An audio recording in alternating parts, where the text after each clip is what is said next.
So we're talking about telemetry, and when you monitor patients just with tele, that only gives you a small glimpse of what's going on with that patient. And I think having the ability to kind of get other data elements of what's going on with that patient is pretty vital to kind of get a true picture of what's going on in the clinical presentation of that patient. So if you have the ability to do tele, great, and then you have pulse ox, you can add that, a patient's blood pressure, patient's temperature. Sometimes telemetry is great, but I think sometimes we also overutilize that. So in the hospital now, we have a lot of different things that we have. We have a lot of different ways that we monitor patients. With VSM, it's going to give us a lot of different variables. Number one is it's a very modular system.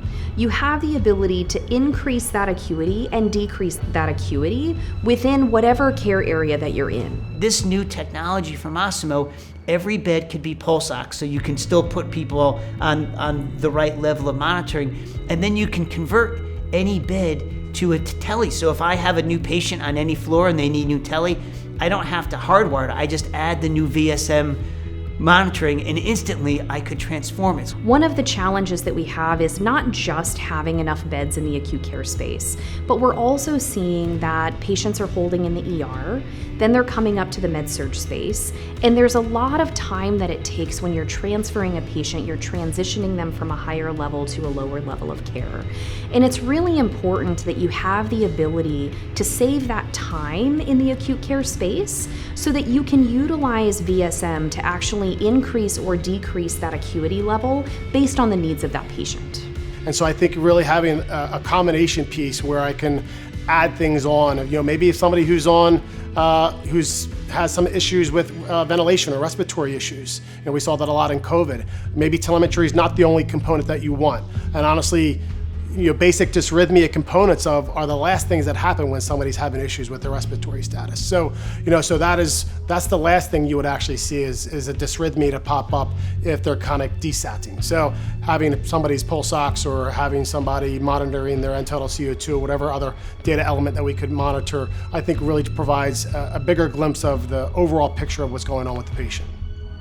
VSM is a game changer because of its superior versatility. There is no other tool out there that can simultaneously decongest the emergency department while providing a line of sight on those patients that have been triaged into the waiting area, into the hallways, and at the same time can go into the med-surg space and provide a modular type of configuration that allows us to better fit the monitoring needs of the patients than a lot of the existing solutions in the marketplace, which either fall short of the mark, or in the case of telemetry, where there's rampant overutilization, overshoot the mark, where we're using a very expensive and time-consuming resource inappropriately to monitor patients that can be well served with a less cumbersome, lightweight, untethered solution that promotes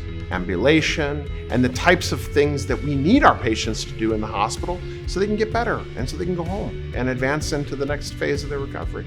We can't underestimate the power of that clinician at the bedside. I think that clinicians at the bedside are going to tell us that if we can give them the tools to care for that patient in the most comfortable environment, that we're gonna have the best outcome. Patients who are admitted with pancreatitis, GI bleeding, bloodstream infection, other types of patients that today are getting placed on telemetry monitoring because, again, there is a need for continuous assessment of their vital signs, can be well served by an alternative solution such as Radius VSM. Patients are in the hospital all the time who aspirate. We have aspiration pneumonias, we have ventilator-associated pneumonias, we have neurosurgical patients and other surgical patients who have to have their head of the bed up 35 or 45 degrees. With this technology that you can add, that plug and play, so to speak, allows that clinician at the bedside to guide and dictate the care of that patient. We can't take that away from the clinician at the bedside. That's why that nurse at the bedside is so important, because they're making that clinical assessment in real time to say, this is the most appropriate technology for this patient. And I think what Masimo has done is we've allowed them to keep it in their tool belt. And that way, when it's needed, they take it out and use it. If it's not needed, they put it back. It truly completes this loop in the hospital where I can link patient monitoring based on what their risks are and what their needs are, and then we link that to clinical protocols to further drive this risk. We think the harms in the hospital will be down significantly when this is deployed.